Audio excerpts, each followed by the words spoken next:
l'ouverture commerciale est-elle toujours facteur de prospérité économique et sociale? Et donc, il faut faire attention à tous les mots de cet intitulé. Et dans les grandes lignes que je vais dessiner aujourd'hui, je vais essayer de retrouver tous ces termes et notamment de ne pas oublier la dimension sociale du sujet qui est très importante et sur lequel, contrairement à ce qui est souvent avancé, les économistes ont beaucoup à dire et ont dit beaucoup depuis fort longtemps. Alors, comment c'est un devoir de ce type? Vous savez tous comment cela doit se faire. Il y a des éléments de définition, des éléments de motivation.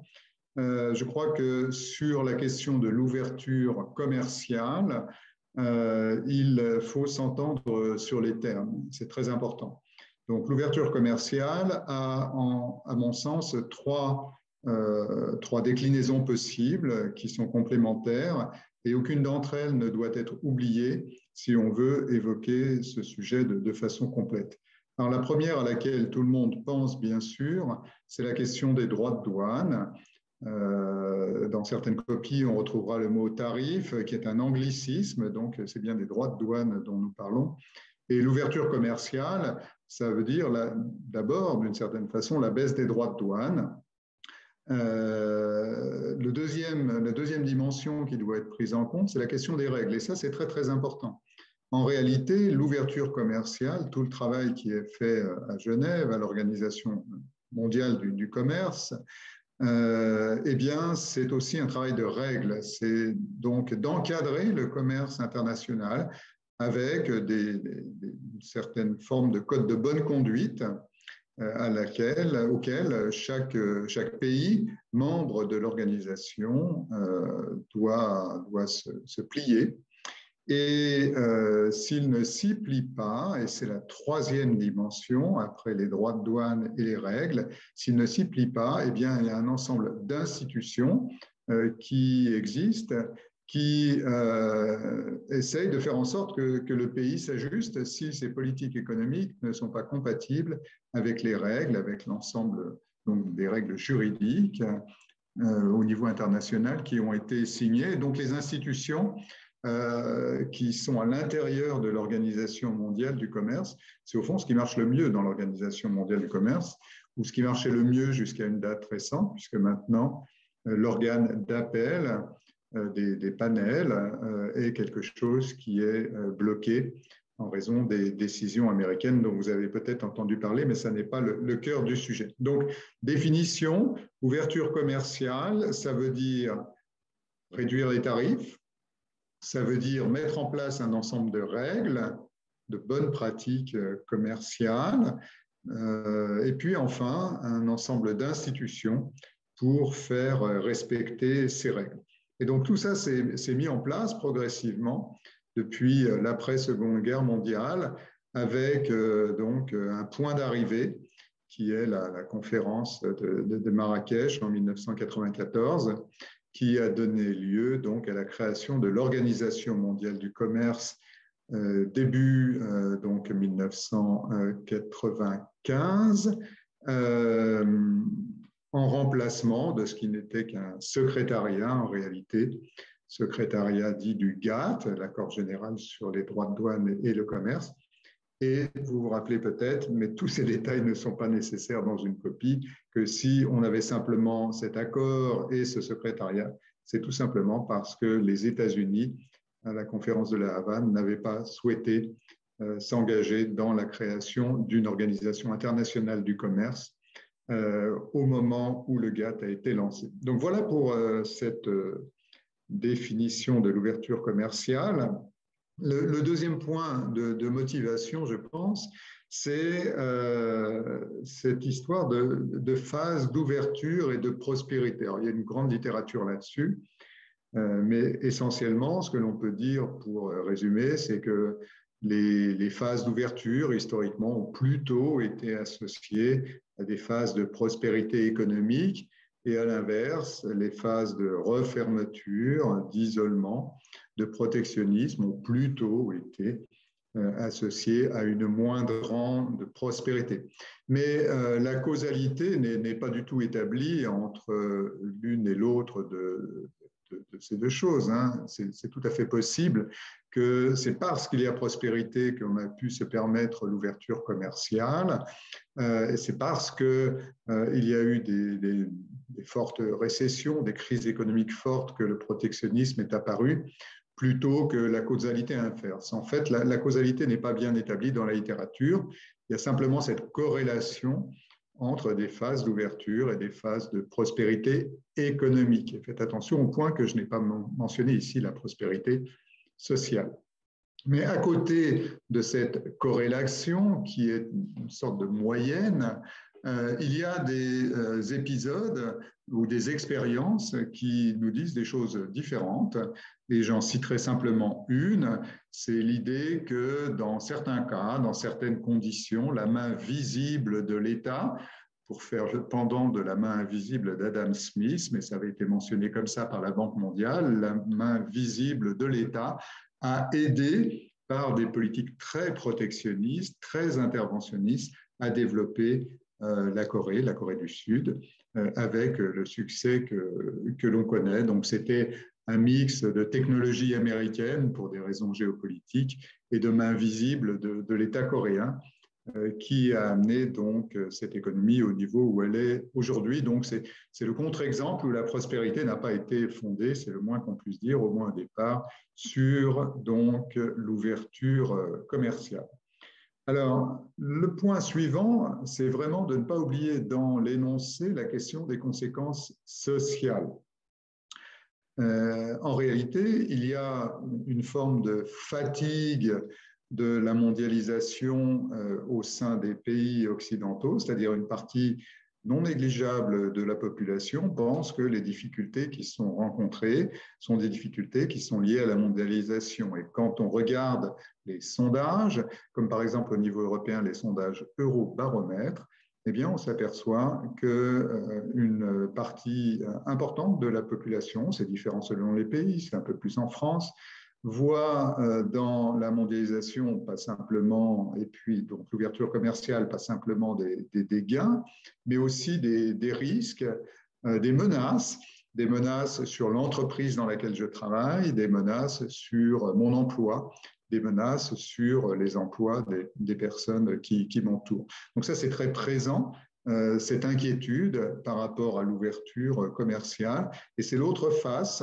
du sujet qu'il ne faut pas oublier, évidemment.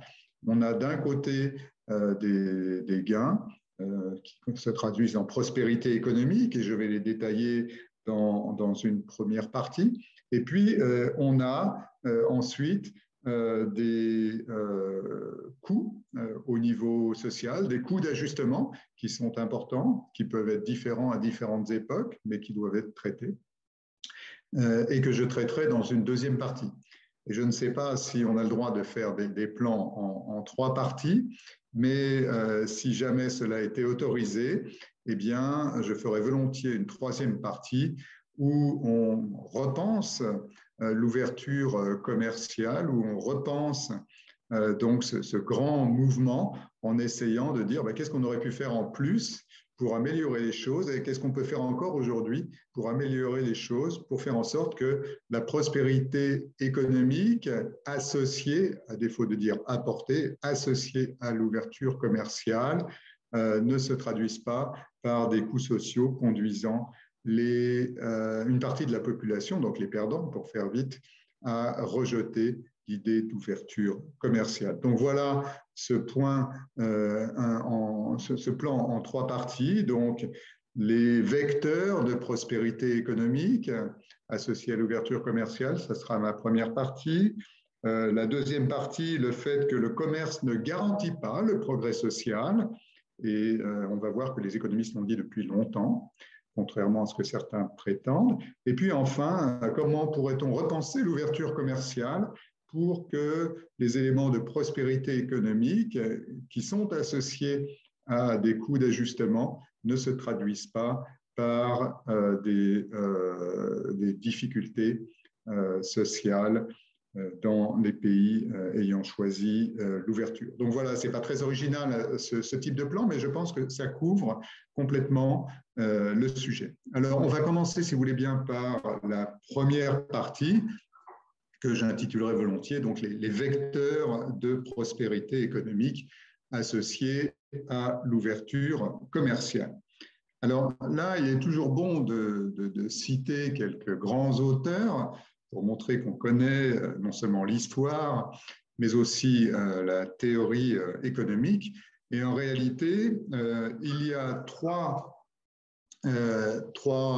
arguments pour dire que ouverture commerciale et prospérité économique peuvent être associées. Un premier argument qui est lié à l'idée de spécialisation.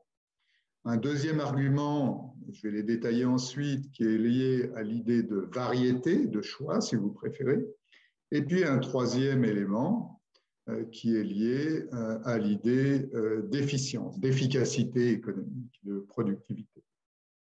Alors, sur l'idée de spécialisation, inévitablement, il faudra prononcer le terme avantage comparatif et mentionner Ricardo dans vos copies, mais en se rappelant que cet auteur ancien a en réalité une vision, ou avait une vision très moderne des mécanismes en jeu, puisque au cœur de son argumentaire, il y avait la technologie, le fait que les pays n'ont pas la même technologie, et donc que chacun va se spécialiser sur les produits issus de sa meilleure technologie ou de sa moins mauvaise technologie. C'est la logique d'avantage comparatif technologique, et ça, c'est quelque chose qui est très, très moderne, et il y a tout un ensemble donc, de contributions scientifiques récentes qui reprennent cette idée profondément moderne.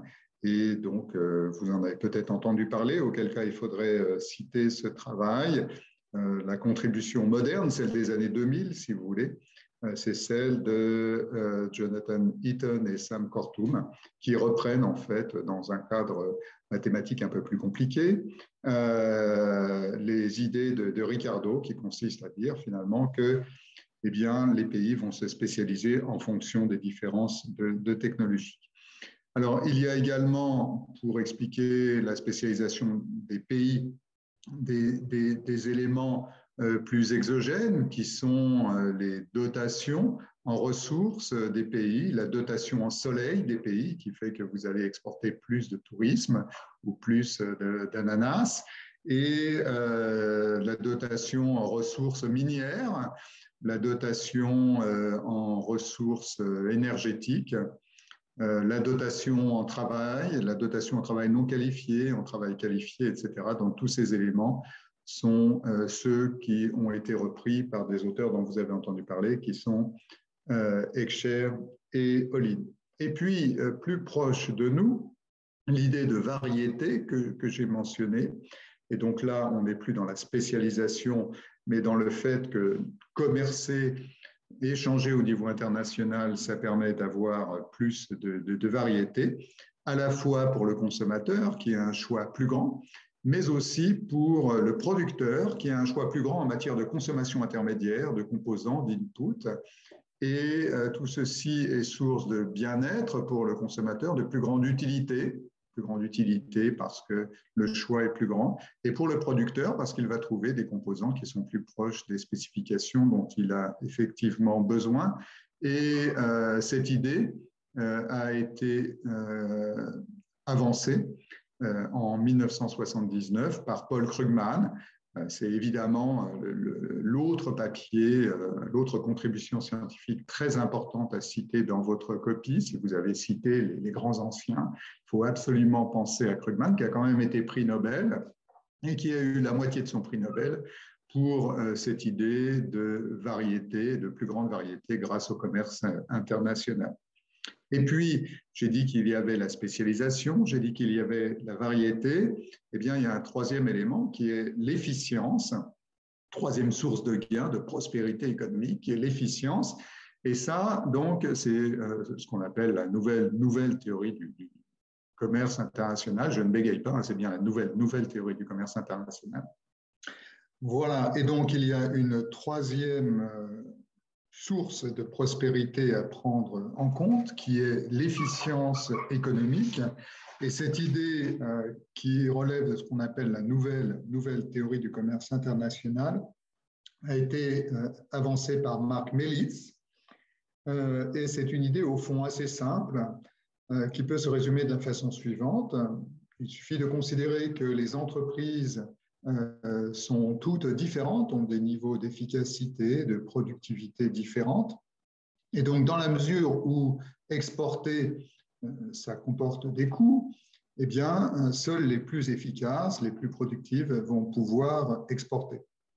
Et ça, c'est vrai dans notre pays. Mais maintenant, si vous réfléchissez à ce qui se passe dans les pays étrangers, effectivement, seuls les plus efficaces dans les pays étrangers vont pouvoir exporter vers notre pays. Ce qui fait qu'à la fin, les moins efficaces dans notre pays vont être concurrencés par les plus efficaces des autres pays.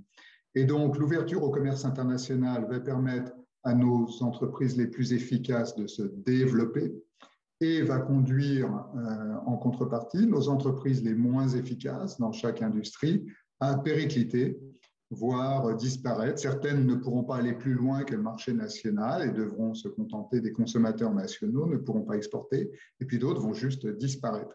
Et donc, il y a un effet de sélection qui fait que les entreprises les moins efficaces disparaissent et que les entreprises les plus efficaces se développent. Et juste par effet de composition, l'efficacité moyenne de chaque industrie et donc l'efficacité moyenne de l'économie augmente parce que vous avez fait se développer les plus efficaces et vous avez donc eu une attrition de la partie la moins efficace de la distribution des entreprises.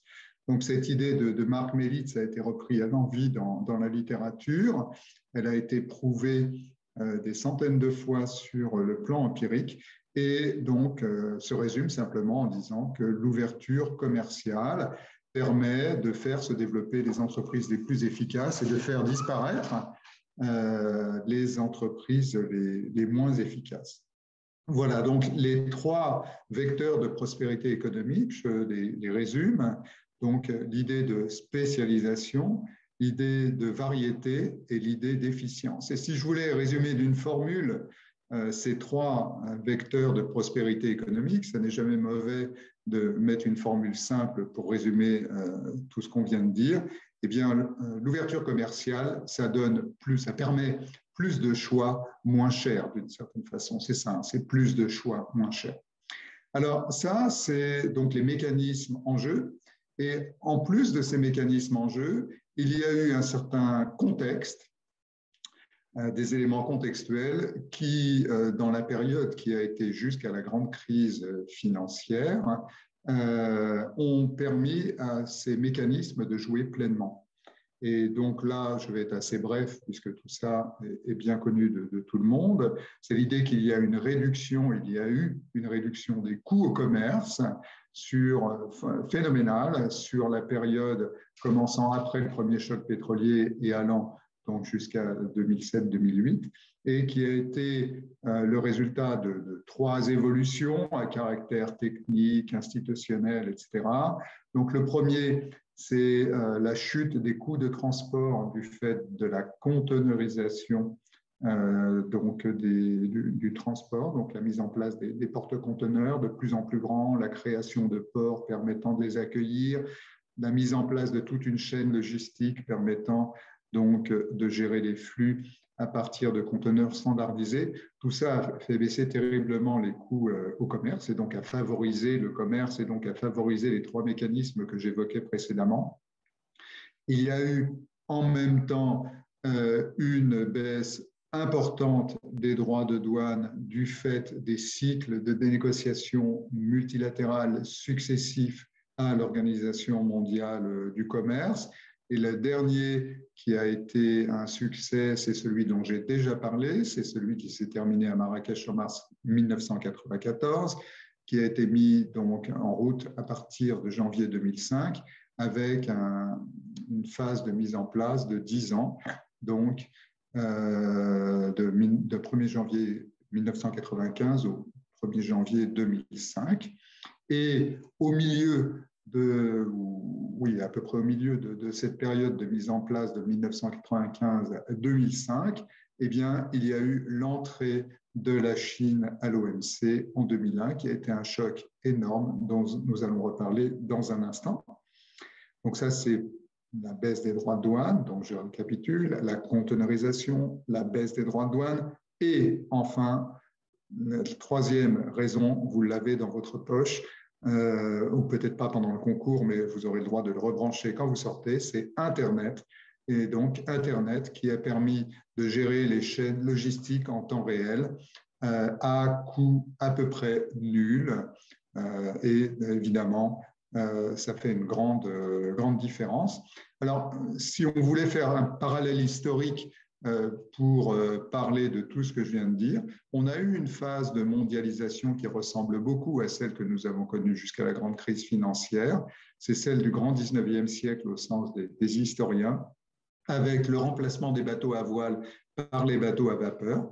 Et donc ça, c'est l'équivalent de la conteneurisation en termes de baisse des coûts du commerce, avec la pose du premier câble sous-marin qui reliait l'Angleterre aux Three Sisters du côté de Boston, donc qui a permis, avec le télégraphe à l'époque, d'avoir une information en temps réel sur les cours du coton, par exemple, ou sur les cours des céréales des deux côtés de l'Atlantique, ce qui permettait de faire des arbitrages et donc ce qui a développé le commerce et permis la convergence des prix.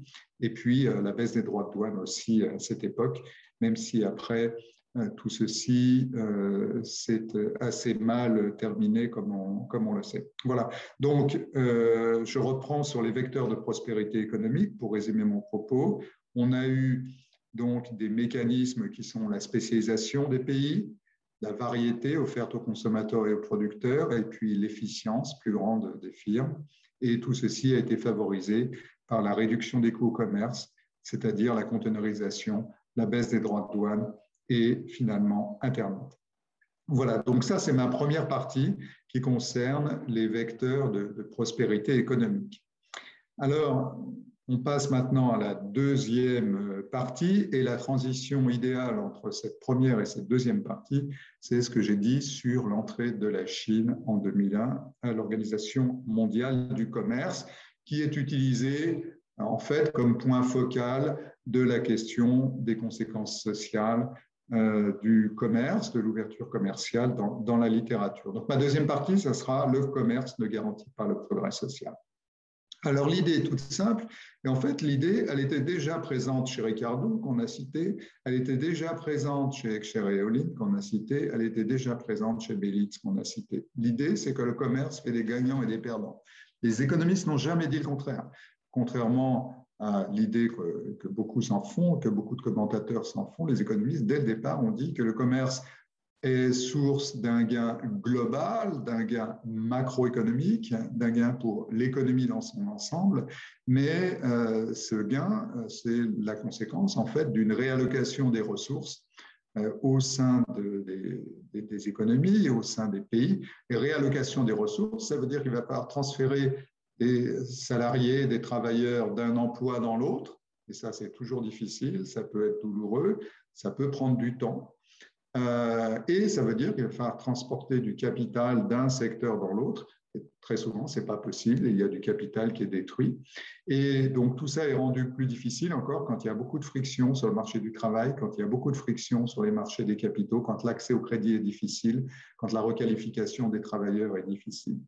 Donc, il y a un gain global, mais il peut y avoir des pertes locales au sens où, en raison de ces frictions, eh bien, pendant un temps qui peut être long, qui peut durer une génération, vous avez donc des salariés qui vont être dans des situations où soit ils ont des difficultés à retrouver un emploi après que leur emploi a été supprimé du fait de la concurrence des importations, soit ils vont enregistrer des pertes de salaire dans les nouveaux emplois qu'ils trouvent.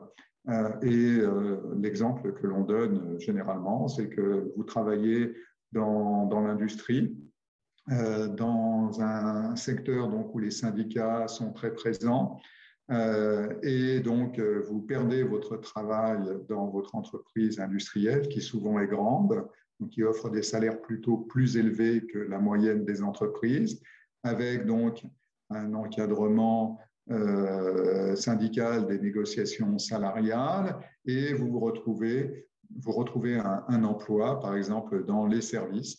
Et donc, dans les services, les emplois peu qualifiés sont beaucoup moins bien rémunérés en général que dans l'industrie, parce que l'encadrement syndical, la présence syndicale est beaucoup plus faible. Et donc, typiquement, vous perdez votre emploi dans l'industrie pour retrouver un emploi dans un supermarché. Et donc, c'est un déclassement social.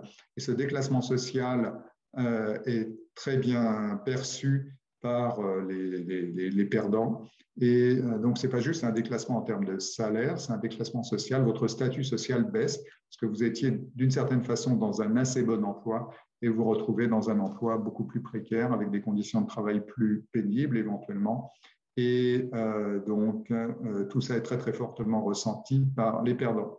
Alors, ce qui est important, c'est d'essayer d'identifier ces perdants, de les caractériser.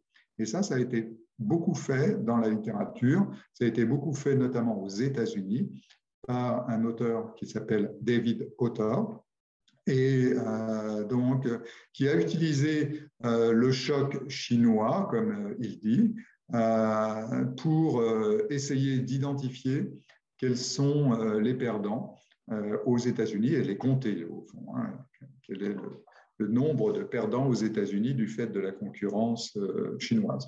Alors, les travaux de David Autor ont fait l'objet d'une immense diffusion. Ça a été repris très largement dans les débats politiques aux États-Unis. Ça a eu une énorme influence au moment de l'élection du président américain précédent, et ça a conduit donc effectivement les États-Unis à être beaucoup moins ouverts commercialement vis-à-vis de la Chine aujourd'hui qu'ils ne l'étaient dans le passé, puisque une guerre commerciale, comme vous le savez, a été engagée par l'administration américaine précédente.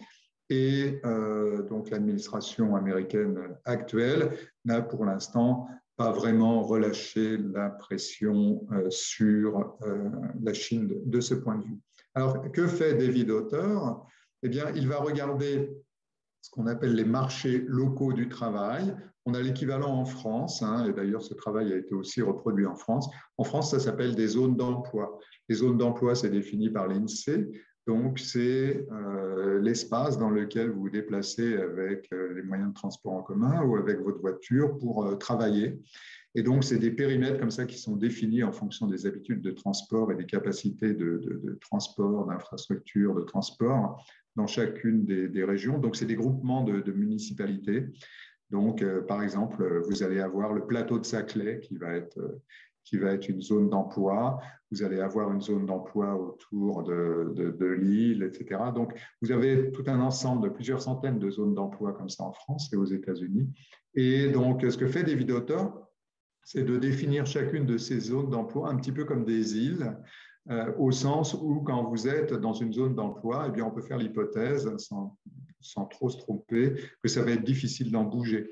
Alors, ça peut être surprenant parce que vous avez tous en tête qu'il y a une grande mobilité du travail aux États-Unis. Et en réalité, cette mobilité, elle est beaucoup moins grande qu'on ne le penserait, notamment pour les travailleurs les moins qualifiés.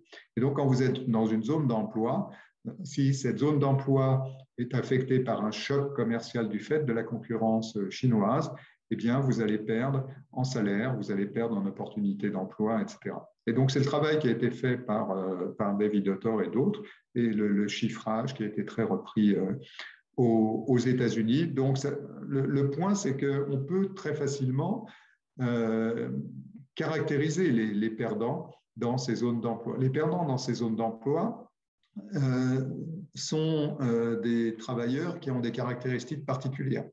C'est des travailleurs qui font plutôt des tâches répétitives. Et en réalité, c'est ça la difficulté pour voir quelle est la responsabilité du commerce ici.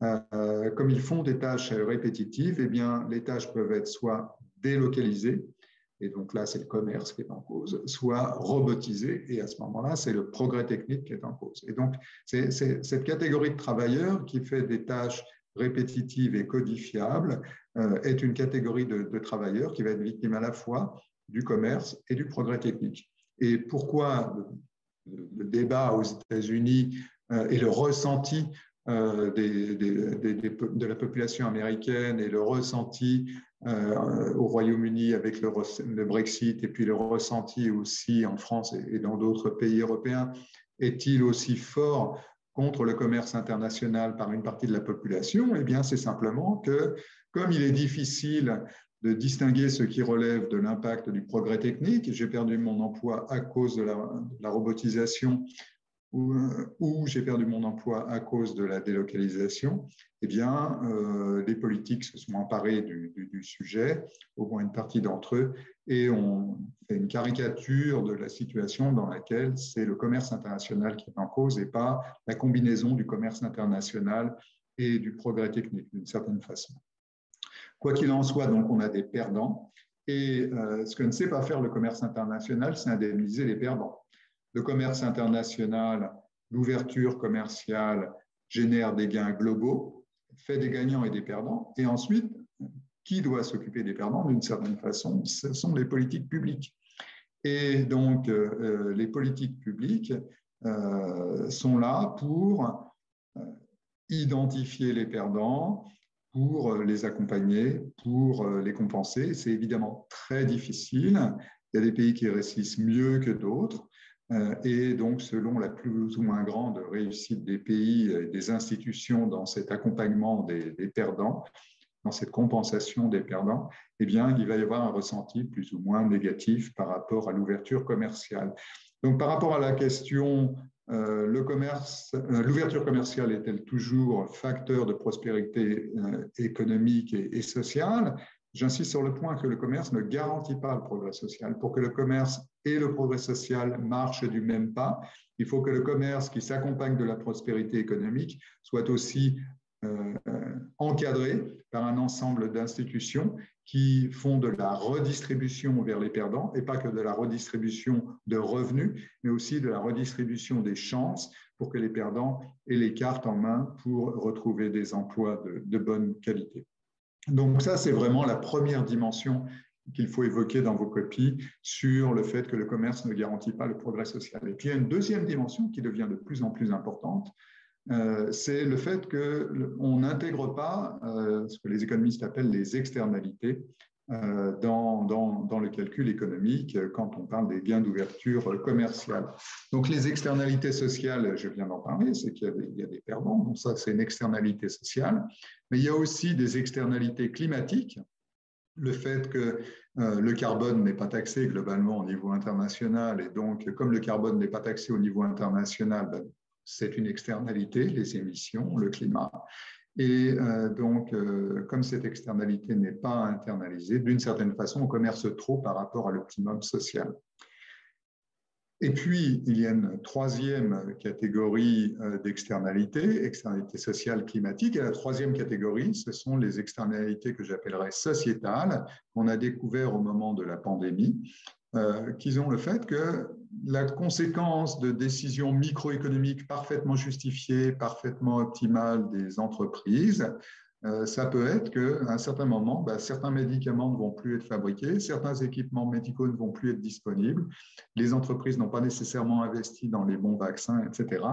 Et donc, toutes ces décisions microéconomiques parfaitement rationnelles par rapport à l'objectif de l'entreprise qui est de maximiser son profit, qui est un objectif parfaitement légitime dans une économie de marché, eh bien, les externalités, c'est le fait qu'on va se retrouver dans une situation où on est trop dépendant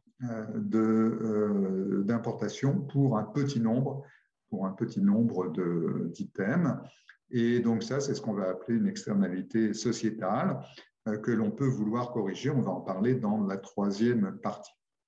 Voilà, donc cette deuxième partie, elle est autour de l'idée que pour qu'il y ait progrès social, il faut accompagner l'ouverture commerciale et la prospérité avec une redistribution du revenu et avec une redistribution des chances et avec des mécanismes qui permettent la prise en compte des externalités. Voilà. Alors, ceci m'amène à la troisième partie de ce devoir qui s'intitulerait, si vous préférez, « Repenser l'ouverture commerciale ». Qu'est-ce qu'on pourrait faire de mieux? Qu'est-ce qu'on n'a pas réussi à bien faire dans le passé? Et qu'est-ce qu'on pourrait faire de mieux aujourd'hui pour mieux concilier le progrès social et l'ouverture commerciale et la prospérité économique qui l'accompagnent? Alors là, je pense qu'il y a un codicile qui est important avant d'entrer dans cette troisième partie, c'est la différence entre le mondial et le régional. Il ne faut pas mettre sur le même pied l'ouverture commerciale qu'on connaît en Europe, marché unique entre la France, l'Allemagne et les autres pays européens, et ce qui se passe entre l'Europe et la Chine, dont j'ai déjà beaucoup parlé ou beaucoup trop parlé, mais aussi l'Europe et l'Inde, l'Europe et le Vietnam, l'Europe et le Mexique, l'Europe et le Brésil, etc. On est sur des problématiques de nature différente qui sont souvent un peu confondues dans le débat politique. L'ouverture commerciale de la France vers l'Allemagne, c'est quelque chose de beaucoup plus profond que l'ouverture commerciale. On est dans une union économique, et monétaire. C'est un petit peu comme ce que l'on est, c'est un petit peu comme ce que l'on a quand on commerce entre Bordeaux et Clermont-Ferrand. On est sur un marché unique avec la même monnaie, les mêmes règles. On est dans une certaine façon dans une situation très différente de ce qui se passe entre l'Europe et la Chine. Donc, repenser l'ouverture commerciale, je caractérise cette troisième partie plutôt autour de l'idée de l'ouverture commerciale de l'Europe vers les pays tiers ou de l'ouverture commerciale des États-Unis vers donc, les autres pays, etc. Mais il ne s'agit pas de repenser l'ouverture commerciale au sein de l'Europe. Je suis en train de rebâtir l'Europe. Et donc, repenser l'ouverture commerciale, ça veut dire tout d'abord corriger tous les points que l'on a évoqués précédemment. C'est-à-dire qu'il faut corriger les externalités et corriger les distorsions de concurrence dont j'ai assez peu parlé, voire pas du tout, mais c'est un oubli. Donc, il aurait fallu mentionner le dumping et ce genre de choses. Et donc, ça veut dire en bon français restaurer le level playing field. Donc, faire en sorte que les conditions de concurrence soient équitables entre les entreprises européennes et les entreprises des pays tiers. C'est très difficile. C'est très difficile pour au moins deux raisons. La première qui a trait au fait que la politique de la concurrence, ça n'est pas quelque chose qui est traité au niveau de l'Organisation mondiale du commerce. Ça a toujours été un échec quand on a essayé de le mettre en place. Donc, il y a des règles du jeu, mais il n'y a pas de politique de la concurrence. Et le deuxième point, c'est qu'au niveau des externalités climatiques, de la tarification du carbone, eh bien, il n'y a pas d'instrument. Et c'est quelque chose qu'il est difficile de faire entrer dans le cadre de l'OMC, même si c'est possible. Alors, pour avancer sur ces points-là, qu'est-ce qu'on peut faire? Eh bien, on peut tout d'abord signer des accords commerciaux que l'on appelle en anglais plus compréhensifs. Alors, il doit y avoir un mot français, mais qui m'échappe sur le moment. Donc, des accords plus profonds qui vont intégrer une dimension environnementale, une dimension sociale, une dimension en matière de concurrence. Et on va conditionner le fonctionnement de cet accord, l'ouverture commerciale, tout simplement, entre les pays qui signent l'accord, au respect d'un certain nombre de clauses environnementales, de clauses de concurrence, de clauses en matière sociale, etc. Donc ça, c'est un mécanisme qui est en cours, qui est beaucoup poussé, c'est un agenda qui est beaucoup poussé par la Commission européenne et qui, du coup, peut arriver à buter sur un certain nombre d'obstacles. Donc, le dernier obstacle que vous pouvez citer, c'est évidemment la situation entre l'Europe et le Mercosur, où là, il était question depuis longtemps de signer un accord commercial. Et pour l'instant, les choses sont un peu bloquées pour des raisons essentiellement environnementales, notamment par rapport à la déforestation au Brésil.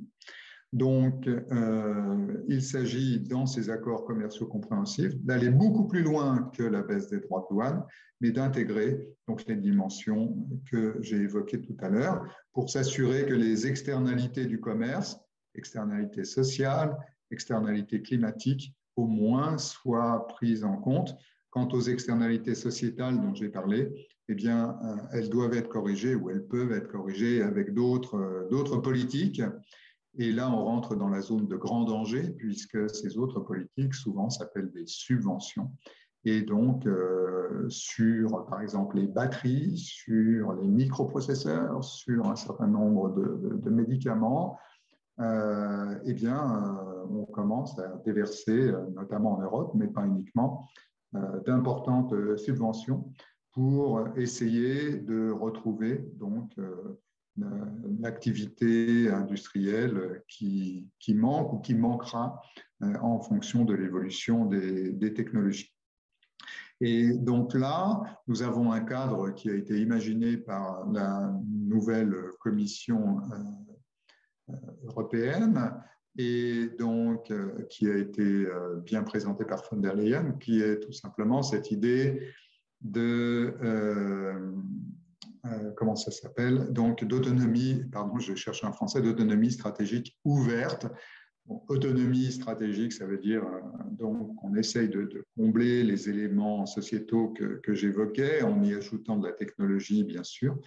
Et puis ouverte, parce qu'on veut maintenir l'ouverture commerciale tout en corrigeant les externalités que j'ai évoquées. C'est ça l'autonomie stratégique ouverte, c'est ça le grand projet de la Commission actuelle.